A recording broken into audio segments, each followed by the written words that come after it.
ഈശോമിശിഹായ്ക്ക് സ്തുതിയായിരിക്കട്ടെ. വിവാഹ ജീവിതത്തെക്കുറിച്ചുള്ള ധ്യാനചിന്ത നമുക്ക് തുടരാം.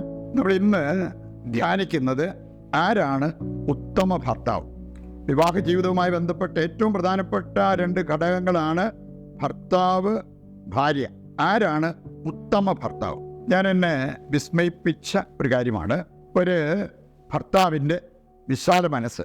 ഒരു ഭാര്യയും ഭർത്താവും വന്ന് സംസാരിച്ചു വന്നപ്പോൾ രണ്ടുപേരും ഒരുപോലെ അംഗീകരിച്ച ഒരു കാര്യമാണ് ഭാര്യയ്ക്ക് ഒരു അവിഹിത ബന്ധം. എങ്ങനെയോ അങ്ങനെ ഒരു അവസ്ഥയിലേക്ക്, തെറ്റായ ഒരു ബന്ധത്തിലേക്ക് പോവുകയുണ്ടായി. ഭാര്യയോട് ചോദിച്ചപ്പോൾ ശരിയാണ്, അവിടെ തർക്കിച്ചോ ഒന്നുമില്ല. പക്ഷേ ഞാൻ എന്നെ അതിശയിപ്പിച്ചൊരു കാര്യം, ആ ഭർത്താവ് പറഞ്ഞത്, അച്ഛൻ്റെ മുമ്പിലിരുന്ന് ഇവൾ പറയുകയാണ്, എനിക്കൊരു തെറ്റ് പറ്റി, ഇനി ഞാൻ മുമ്പോട്ട് ശ്രദ്ധിക്കും, ഒരു കാരണവശാലും ഇങ്ങനെ ഒരു തെറ്റ് എൻ്റെ ഭാഗത്തുനിന്നും വരില്ല, എനിക്ക് അത്രയും കേട്ടാൽ മതി, ഒന്നും സംഭവിക്കാത്തതുപോലെ ഞാൻ അവളെ അംഗീകരിച്ച് അവളെ സ്നേഹിച്ച് ഞങ്ങൾ മുമ്പോട്ട് പോയിക്കോളാം. ആ മനുഷ്യൻ്റെ വിശാല മനസ്സ് ഞാൻ ചിന്തിക്കുകയായിരുന്നു. അങ്ങനെ ജീവിത പങ്കാളിക്ക് ഒരു തെറ്റ് പറ്റിയെങ്കിലും അത് അംഗീകരിച്ച് അനുദപിച്ച് തിരിച്ചു വന്നാൽ നമ്മൾ അംഗീകരിക്കണം എന്നുള്ള ആ ഒരു കാര്യം. ഇക്കാര്യം ഞാൻ ഒരാളുമായിട്ട് പങ്കുവച്ചപ്പോൾ, ഒരു ഫാമിലി അവിടെ സൂചിപ്പിച്ചപ്പോൾ, ആ കുടുംബനാഥൻ ഇങ്ങോട്ട് പറഞ്ഞൊരു കാര്യമുണ്ട്, അവൻ ഭർത്താവാണോ അതോ വെറും ഉണ്ണാക്കനാണ്? കാരണം ഇങ്ങനെ ഒരു കാര്യം സംഭവിച്ചിട്ട് അതെല്ലാം ഞാൻ ക്ഷമിച്ച് മറന്ന് ഞാൻ അവളെ വീണ്ടും ഭാര്യയായിട്ട് സ്വീകരിച്ചു കൊള്ളാം എന്ന് പറഞ്ഞപ്പോൾ അവൻ ശരിക്കും അവന് ഒരു ഭർത്താവ് തന്നെയാണോ? അതാണ് ഇന്ന് ചിലരുടെയൊക്കെ കാഴ്ചപ്പാട്. ഇങ്ങനെയുള്ള അവസ്ഥകൾ വന്നാൽ മരിച്ചാലും മറക്കില്ല എന്ന് പറയുന്ന വ്യക്തികളെ കാണാൻ സാധിക്കും. അതല്ല ഒരു ക്രിസ്ത്യാനിക്ക് ഭൂഷണമാകുന്നത്. ജോസഫിനെ മനസ്സിലായി, അവർ ഒന്നിച്ച് സഹവസിക്കുന്നതിന് മുമ്പ് തന്നെ മറിയം ഗർഭിണിയാണെന്ന്. ഇനി അവളെ അംഗീകരിക്കാൻ ദൈവം പറഞ്ഞപ്പോൾ അത് ഏറ്റെടുത്ത് മുമ്പോട്ട് പോകുന്ന ജോസഫിനെ കാണാൻ പറ്റും. ജോസഫ് ഉണ്ണാക്കനായതുകൊണ്ടല്ല, ജോസഫ് ദൈവത്തെ സ്നേഹിച്ചത് കൊണ്ടാണ്. നമ്മൾ കാണുന്നുണ്ട്, ഹോസിയയുടെ പുസ്തകം ആദ്യ അധ്യായങ്ങൾ വായിക്കുമ്പോൾ ഹോസിയയ്ക്ക് അവൻ്റെ ഭാര്യ അവനെ വിട്ടുപോയി അവിശുദ്ധ ബന്ധത്തിൽ ജീവിച്ചു.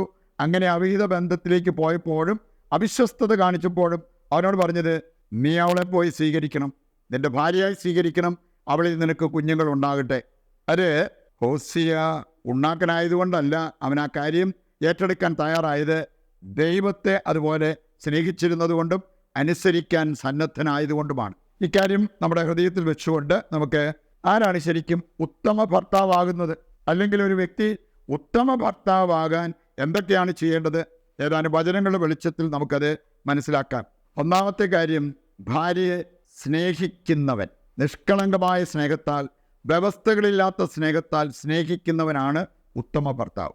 1 യോഹന്നാൻ 4:8 വചനം പഠിപ്പിക്കുന്നുണ്ട്, സ്നേഹിക്കാത്തവൻ ദൈവത്തെ അറിയാത്തവനാണ്. ഭാര്യയും ഭർത്താവും ദൈവത്തെ അറിഞ്ഞവരാണെങ്കിൽ അവര് ദൈവത്തെ സ്നേഹിക്കും, പരസ്പരം സ്നേഹിക്കും, അവിടെ വ്യവസ്ഥകൾ വെക്കില്ല എന്നുള്ളത് ദൈവവചനം നമ്മെ ഓർമ്മിപ്പിക്കുന്ന കാര്യമാണ്. സുഭാഷിതങ്ങൾ 30-ാം അധ്യായത്തിലൂടെ കടന്നു പോകുമ്പോൾ 20 മുതൽ 23 വരെയുള്ള വചനഭാഗം ഓർമ്മിപ്പിക്കുന്നൊരു കാര്യമുണ്ട്. ഭൂമിയെ വിറകൊള്ളിക്കുന്ന കാര്യങ്ങളിലൊന്നാണ് സ്നേഹിക്കപ്പെടാത്ത ഭാര്യ. അതുകൊണ്ട് ഭർത്താവെ ഭാര്യയെ സ്നേഹിക്കുക, അതല്ലെങ്കിൽ അവളും നിനക്ക് ഒരുപാട് ബുദ്ധിമുട്ടുകൾ ഹാർഡ് ടൈം അത് ഉണ്ടാക്കും എന്നുള്ളത് ഈ വചനഭാഗം നമ്മെ ഓർമ്മിപ്പിക്കുന്ന കാര്യമാണ്. രണ്ടാമത്തെ കാര്യം, ഭാര്യയെ സംരക്ഷിക്കുന്നവനാണ് ഉത്തമ ഭർത്താവ്. മത്തായി 1:19 വിശുദ്ധ യൗസേപ്പിൻ്റെ ജീവിതം പഠിക്കുമ്പോൾ ഇത് നമുക്ക് കാണാൻ സാധിക്കും. തനിക്ക് എന്തെല്ലാം വന്നെന്ന് പറഞ്ഞാലും എൻ്റെ ഭാര്യയ്ക്ക് കൂടുതൽ അപമാനം വരരുത് എന്ന് ചിന്തിച്ച് അതനുസരിച്ച് പെരുമാറിയ ജോസഫ്.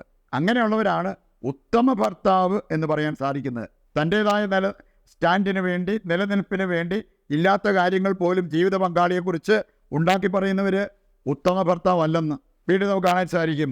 ഭാര്യയെ സമ്പത്തായി കാണാൻ പഠിച്ചവരാണ് ഉത്തമ ഭർത്താവ്. ഇന്ന് ചില വ്യക്തികളെ കാണാൻ സാധിക്കും, മണി ഓറിയൻറ്റഡാണ്. ആകെപ്പാടെ അവർക്ക് വേണ്ടത് പണം. അത് ഭാര്യയിൽ നിന്നാണേലും ഭാര്യയുടെ വീട്ടുകാരിൽ നിന്നാണെങ്കിലും പണം. ഇതിൻ്റെ പേരും പറഞ്ഞ് വഴക്കുണ്ടാക്കുന്ന ദമ്പതിമാരെ കുറിച്ച് ഞാൻ കേട്ടിട്ടുണ്ട്. എനിക്ക് ലജ്ജ തോന്നിയിട്ടുണ്ട്. കാരണം വചനം നമ്മെ പഠിപ്പിക്കുന്ന ഒരു കാര്യം, നിൻ്റെ ഭാര്യ ആയിരിക്കണം നിൻ്റെ സമ്പത്തല്ലാതെ നിൻ്റെ ഭാര്യ കൊണ്ടുവന്ന ആ പണമല്ല നിനക്ക് സമ്പത്തായിട്ട് മാറേണ്ടത്.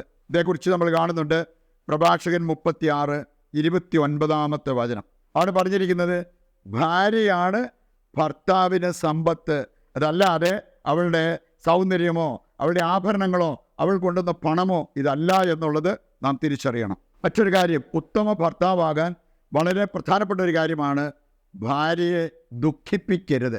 രാവിലെ മുതൽ വൈകിട്ട് വരെ നിങ്ങൾ ദുഃഖിപ്പിക്കുന്ന രീതിയിലുള്ള പെരുമാറ്റങ്ങളും വർത്തമാനവും എല്ലാം കഴിഞ്ഞിട്ട് വൈകിട്ട് അവരെ ഞാൻ ഭർത്താവാണെന്ന് പറഞ്ഞ് സമീപിക്കുന്നത് അനീതിയ. മാത്രമല്ല, ഭാര്യയെ ദുഃഖിപ്പിച്ചിട്ട് നാട്ടുകാരുടെ ഇടയിൽ നിങ്ങൾക്ക് എത്ര വലിയ സ്ഥാനമുണ്ടെങ്കിലും അത് ദൈവം അംഗീകരിക്കുന്ന ഒരു കാര്യം ആയിരിക്കണമെന്നില്ല. ഇതാണ് നമ്മൾ തോബിത്തിൻ്റെ പുസ്തകം 10-ാം അധ്യായം 12-ാമത്തെ വചനത്തിൽ കാണുക.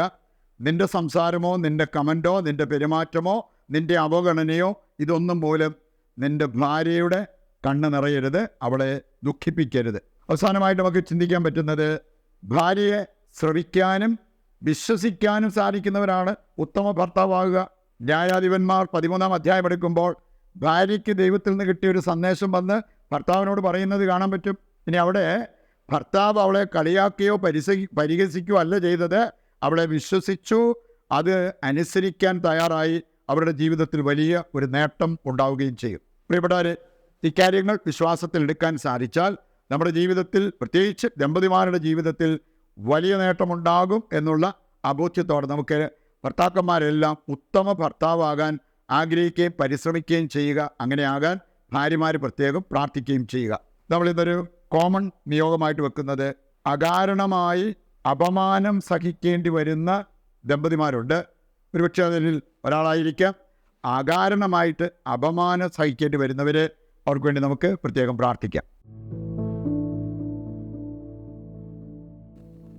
സ്ത്രീയും പുരുഷനുമായി മനുഷ്യനെ സൃഷ്ടിച്ച നല്ല ദൈവമേ, എല്ലാ ദമ്പതിമാരെയും അവരുടെ കുടുംബത്തെയും ഞങ്ങളങ്ങയുടെ തിരുഹൃദയത്തിൽ പ്രതിഷ്ഠിക്കുന്നു.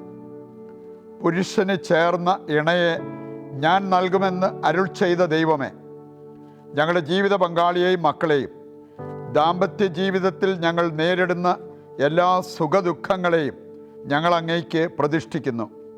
വിവാഹത്തെ വിരൂപമാക്കുന്ന സ്വാർത്ഥതയും അസൂയയും അശുദ്ധിയും അഹങ്കാരവും വെടിഞ്ഞ് വചനത്തിലും സ്നേഹത്തിലും വേരുപാകി അടിയുറയ്ക്കാൻ ഞങ്ങളെ സഹായിക്കണമേ. പ്രാർത്ഥനയും പരിത്യാഗവും വിശുദ്ധിയും വിശ്വസ്തതയും ശാന്തിയും സമാധാനവും ഞങ്ങളുടെ കുടുംബത്തിൻ്റെ മുഖമുദ്രയാക്കണമേ.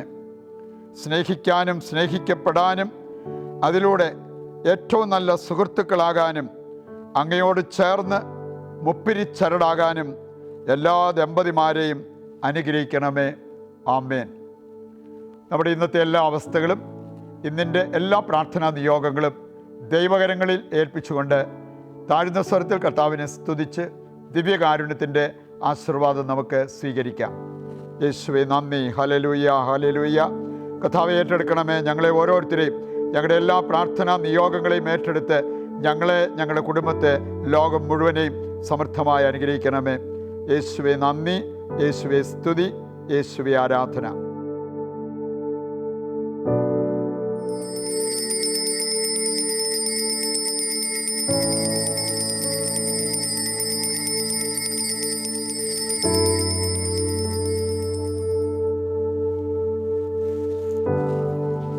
പരിശുദ്ധ പരമ ദിവ്യകാരുണ്യത്തിന് എന്നേരവും ആരാധനയും സ്തുതിയും പുകഴ്ചയും ഉണ്ടായിരിക്കട്ടെ.